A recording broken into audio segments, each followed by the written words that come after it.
नमस्ते दोस्तों, instructional take education channel में मैं डॉक्टर अमोल आपका स्वागत करता हूं।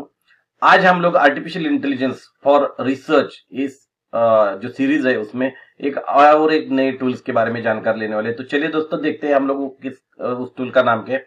तो सबसे पहले आपको गूगल पे जाना है और गूगल पे जाके एफओरआई एआई ऐसे सर्च करना है। जैसे आप उसके ऊपर सर्च करोगे तो एक जो पहली जो लिंक ओपन होगी उसको आपको क्लिक करना है। तो बता देता हूं कि ये जो एफओरआई एआई जो टूल है वो क्या है कि जो सभी काम करता है, जिसमें समराइजिंग टेक्स्ट है, रेफरेंसिंग है, साइटेशंस मैनेजमेंट है और बहुत सारे काम आपके लिए करता हुआ दिखाई देता है। इसमें डॉक्यूमेंट राइटर एक फैसिलिटी भी है, रेफरेंस मैनेजमेंट है और एआई रिसर्च असिस्टेंट जो कि बहुत ही ज्यादा यूजफुल ऐसा टूल है। तो आप इसको गो थ्रू कीजिए तो आपको पता चलेगा कि इससे बहुत सारे इंस्टीट्यूशन भी इसके साथ जुड़े हुए हैं। तो ये बहुत ही सभी के लिए और रिसर्चर के लिए बहुत ही ज्यादा यूजफुल ऐसा टूल है। तो हम लोग देखेंगे कि किस तरह से एफओरआई हमें काम करता है। तो समय न गवाते हुए हम लोग सीधा चलते हैं कि आपको इस जगह पे जाके ट्राई फॉर फ्री इसके ऊपर क्लिक करना है।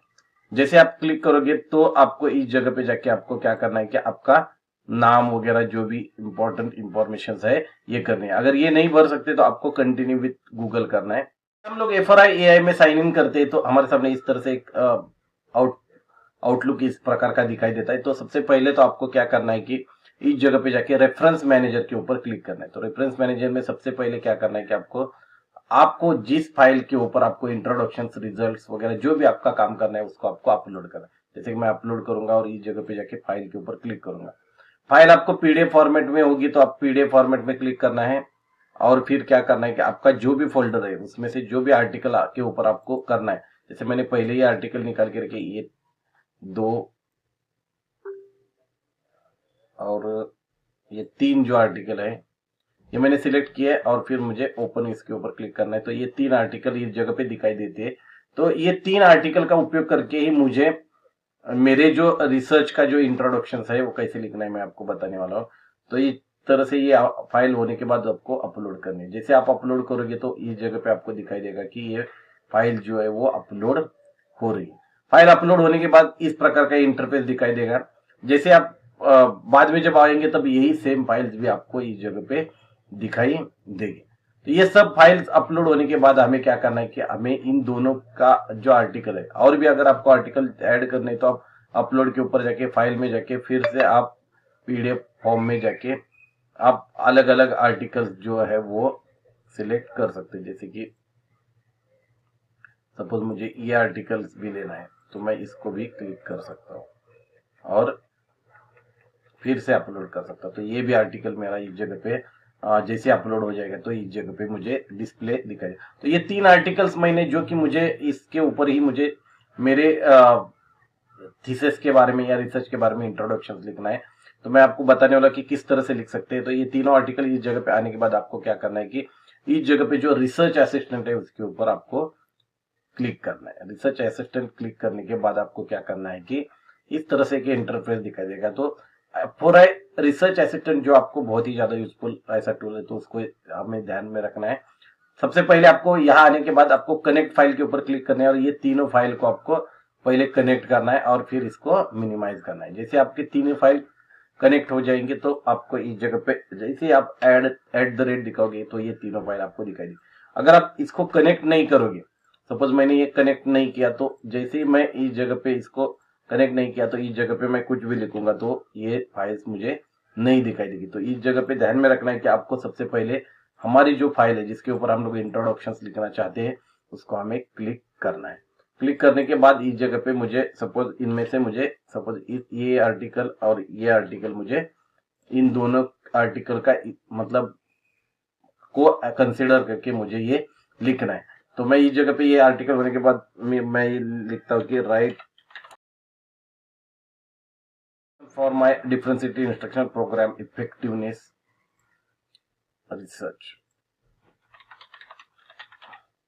तो ये मुझे इस इंट्रोडक्शन चाहिए इन दोनों का मतलब आर्टिकल को ओवरव्यू करके। तो मैं इस जगह पे जाके सेंड कर देता हूँ। जैसे मैं सेंड कर देता हूँ तो मेरे लिए ये जो 2 आर्टिकल मैंने उनको कनेक्ट किए थे उन दोनों को ध्यान में रखते हुए वो एफओरआई एआई मेरे लिए इंट्रोडक्शन लिख रहा है। अभी आप देख सकते हैं कि ये जो इंट्रोडक्शन है वो बहुत ही ज्यादा मतलब मतलब इन दोनों आर्टिकल को कंसिडर करके इस जगह पे आपको दिखाई देगा कि साइटेशन दिए, हर एक जगह पे आपको साइटेशन दिखाई देंगे। और इस तरह से मेरा जो है, पर सबसे इंपॉर्टेंट ये है कि ये जो भले ही उन्होंने इंट्रोडक्शन लिखा, लेकिन हमें क्या करना है, उसको ओवरव्यू करना है, उसको फ्रेजिंग करना है। ये हमारा कर्तव्य है कि हम लोग उसको रिप्रेजेंट करें। पर इंट्रोडक्शन का एक स्टेटस किस तरह से होता है, इंट्रोडक्शन कैसे लिखी जाती है, इसके लिए आइडियल आपको ये एग्जाम्पल्स आपके पास है। इस जगह पे आप देखेंगे तो अलग अलग चैट जीपीटी के मतलब को यूज करके आप अपने काम इंट्रोडक्शन कर सकते हैं। जैसे जनरली मैं ये जो एजुरे GPT-4 मिनी मिनी जो है वो मैं यूज करता हूँ।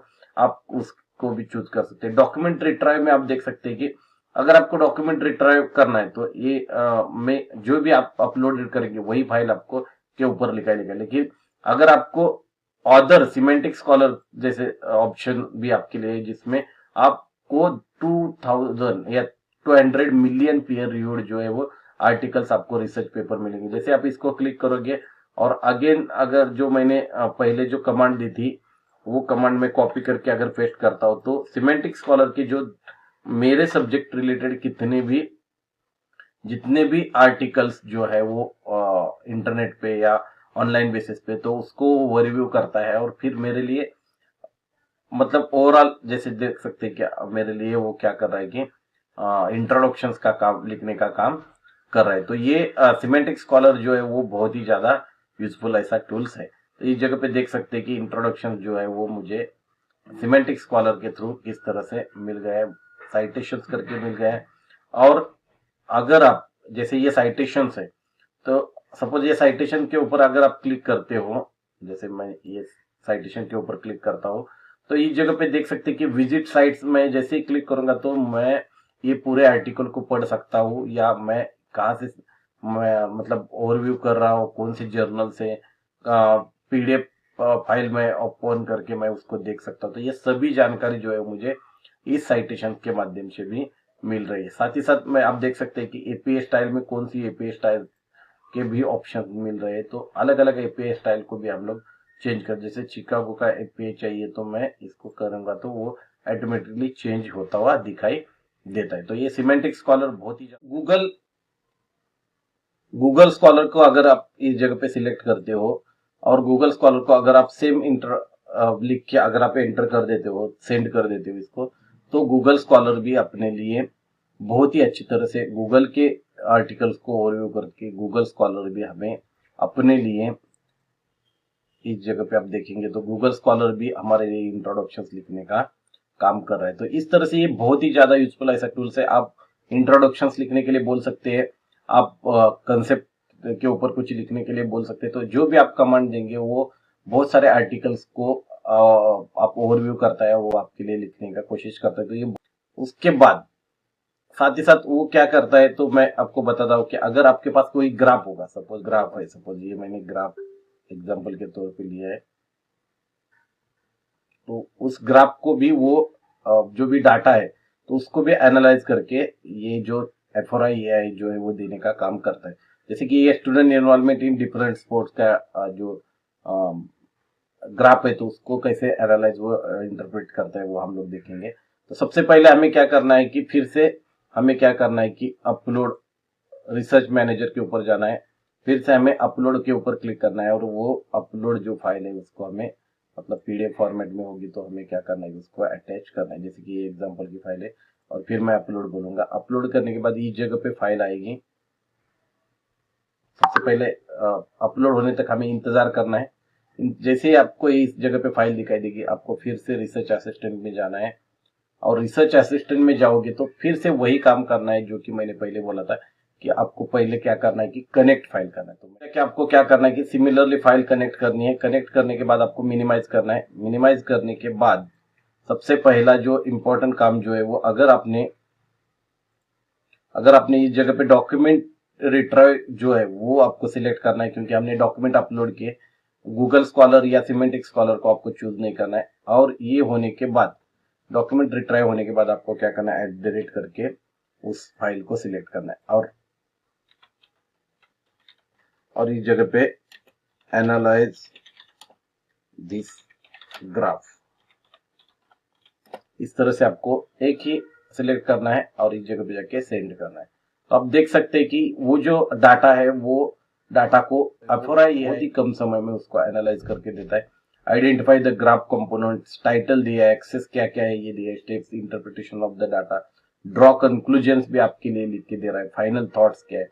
तो ये सभी जानकारी जो है वो आपको देने का काम जो है एफआरआई ये कर रहा है, जो कि हमें इसके लिए बहुत ज्यादा मशक्कत करनी पड़ती थी, बहुत ज्यादा काम करना पड़ता था। तो आशा करता हूँ कि इसका आप इस्तेमाल करेंगे। आपको फाइल व्यूअर्स भी आपको इस जगह पे मिल रहा है कि कौन से फाइल को मतलब ये इनपुट है या आउटपुट कौन सा है, ये सभी बातें आपको इस जगह पे मिल सकते हैं।